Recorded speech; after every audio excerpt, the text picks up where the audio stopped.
Ce sont les familles qui se rapprochent de nous, avec qui nous travaillons régulièrement.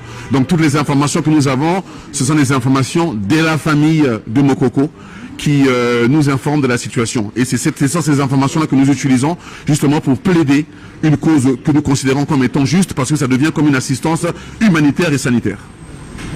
Merci.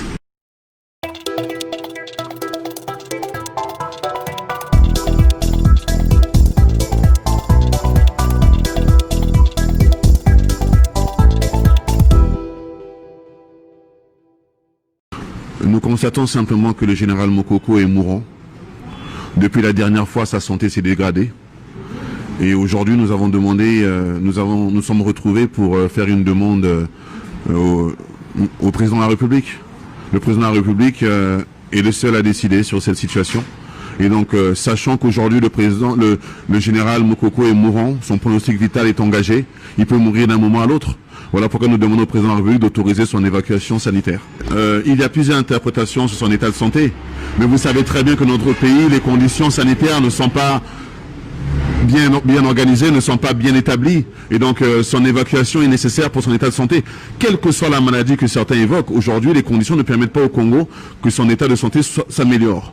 Voilà pourquoi une évacuation sanitaire est urgente. Et je pense que dans notre pays, la seule personne qui a cette possibilité de l'autoriser, c'est le président de la République. Voilà pourquoi les organisations de la société civile qui luttent pour les droits de l'homme et la démocratie demandent au président de la République d'autoriser son évacuation. Écoutez, qu'est-ce qui est le plus important aujourd'hui?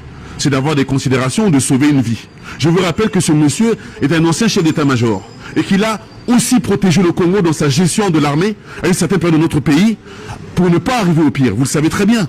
Donc la nation doit être reconnaissante des services accomplis par cet homme. Donc ne regardons pas et n'imaginons pas les choses. Aujourd'hui, ce qui est le plus important, c'est de sauver une vie et de sauver la vie d'un haut cadre supérieur de l'armée. Et il mérite considération et estime de la République. Voilà pourquoi nous, en tant qu'organisation, nous demandons qu'il ait droit à la vie, qu'il ait simplement l'accès aux soins appropriés. Vous savez, les organisations de la société civile travaillent toujours avec les familles.